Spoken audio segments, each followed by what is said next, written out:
तो चलिए आज बात करते हैं पश्चिम बंगाल की वोटर लिस्ट में होने वाले एक बहुत बड़े बदलाव की। इसका नाम है स्पेशल इंटेंसिव रिवीजन, या शॉर्ट में कहें तो SIR। अब ये है क्या चीज़ और इससे हम सब पर क्या असर पड़ेगा, चलिए समझते हैं। देखिए, हम सब वोट तो देते हैं, है ना? पर कभी सोचा है कि अगर वो लिस्ट जिसमें हमारा नाम है वो ही गड़बड़ हो तो क्या होगा तब? यही वो सवाल है जो इस पूरी SIR प्रक्रिया को इतना इतना जरूरी बना देता है।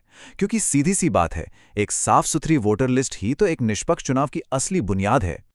तो इस पूरी कहानी को समझने के लिए हम इसे 5 हिस्सों में देखेंगे। सबसे पहले ये SIR आखिर है क्या, फिर पश्चिम बंगाल का प्लान क्या है, ये पूरी प्रक्रिया चलेगी कैसे, इसमें क्या क्या मुश्किलें आ सकती हैं, और सबसे जरूरी बात, एक वोटर के तौर पर हमें क्या करना है। तो चलिए शुरू करते हैं पहले सवाल से। ये स्पेशल इंटेंसिव रिवीजन, ये SIR आखिर है क्या चीज? तो SIR, इसका पूरा नाम है स्पेशल इंटेंसिव रिवीजन। अब आसान भाषा में इसका मतलब समझें तो ये एक बहुत बहुत बड़ी मुहिम है। इसमें होगा ये कि चुनाव अधिकारी लिटरली हर घर जाएंगे, वोटर लिस्ट को एक एक नाम से वेरीफाई करेंगे और उसे लगभग जीरो से दोबारा तैयार करेंगे। इसको एक उदाहरण से समझते हैं, ठीक है?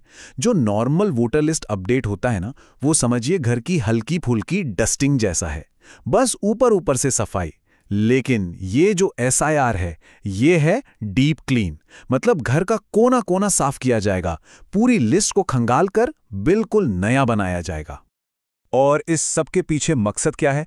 मकसद बिल्कुल साफ है। जैसा कि इलेक्शन कमीशन खुद कहता है कि एक भी असली वोटर छूटना नहीं चाहिए और एक भी फर्जी वोटर लिस्ट में शामिल नहीं होना चाहिए। बस यही एक लाइन का गोल है इस पूरी मेहनत का। ठीक है, तो अब हमें ये तो पता चल गया कि SIR क्या है। अब सवाल ये है कि पश्चिम बंगाल में इसे लागू कैसे किया जाएगा? क्या है प्लान?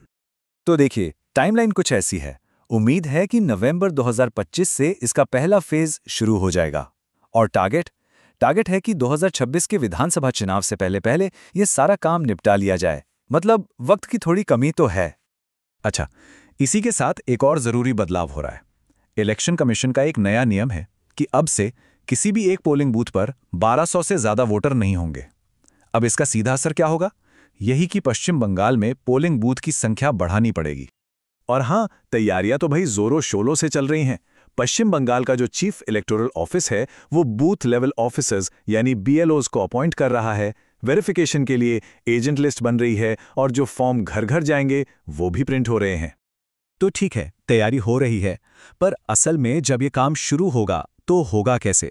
एक आम वोटर के लिए इसका प्रोसेस क्या होगा? चलिए अब इसे स्टेप बाय स्टेप समझते हैं। प्रोसेस को ना बहुत सीधा रखने की कोशिश की गई है। स्टेप 1, BLO यानी बूथ लेवल ऑफिसर एक फॉर्म लेकर हर घर का दरवाजा खटखटाएंगे। स्टेप 2, आपको बस अपनी सारी डिटेल्स वेरीफाई करनी है। स्टेप 3, अगर कोई गड़बड़ है, नाम जोड़ना है, हटाना है या कुछ ठीक कराना है, तो आप वहीं के वहीं अप्लाई कर सकते हैं। और हाँ, प्लान ये भी है कि ऑनलाइन सबमिशन का ऑप्शन भी दिया जाएगा। और इस दौरान आप कई चीज़ें कर सकते हैं, जैसे अपना वोटर ID, जिसे एपिक नंबर कहते हैं, उसे अपडेट करा सकते हैं। नाम या पते में कोई गलती है तो उसे ठीक करवा सकते हैं। और एक और ज़रूरी चीज़, आधार को अपने वोटर ID से लिंक करवाने का भी एक मौका हो सकता है। लेकिन इतना बड़ा काम है तो जाहिर सी बात है कि सब कुछ इतना आसान नहीं होगा। कुछ तनाव हैं, कुछ चुनौतियां हैं। चलिए अब उन पर भी एक नज़र डाल लेते हैं। यहाँ पर ना दो अलग अलग नज़रिए टकरा रहे हैं। एक तरफ है इलेक्शन कमीशन, जो चाहता है कि ये सारा काम 2026 के चुनावों से पहले खत्म हो। दूसरी तरफ है राज्य सरकार, जिसका कहना है कि अरे तो 3-4 साल का काम है, इतनी जल्दी कैसे होगा? और सिर्फ टाइमलाइन ही नहीं, इस पूरी प्रक्रिया पर कंट्रोल किसका रहेगा, इसे लेकर भी दोनों में थोड़ी खींचतान है। पर एक चिंता ऐसी है जो सबको सता रही है, चाहे वो कमीशन हो या सरकार, और वो ये है कि इस पूरी जांच पड़ताल और साफ सफाई के चक्कर में कहीं ऐसा ना हो कि किसी असली जेन्युइन वोटर का नाम ही लिस्ट से कट जाए। और ये सच में एक बहुत बड़ी और गंभीर चिंता है। तो इन सब के बीच सबसे जरूरी सवाल पर आते हैं। एक वोटर होने के नाते हमें क्या करना चाहिए, हमारी क्या जिम्मेदारी है? तो एक छोटी सी चेकलिस्ट बना लेते हैं। पहली बात, जब BLO घर आए तो अपना पूरा समय लेकर एक एक डिटेल को ध्यान से चेक करें। अपना एपिक नंबर, पता, फोटो, सब कुछ। दूसरी बात, अगर ऑनलाइन सुविधा मिले तो उसका भी फायदा उठाएं, आसानी होगी। और तीसरी और सबसे जरूरी बात, क्लेम्स एंड ऑब्जेक्शंस यानी दावे और आपत्तियों के लिए जो समय मिलेगा उस पर पैनी नजर रखें। ताकि अगर कोई गलती रह भी जाए तो उसे सुधरवाया जा सके।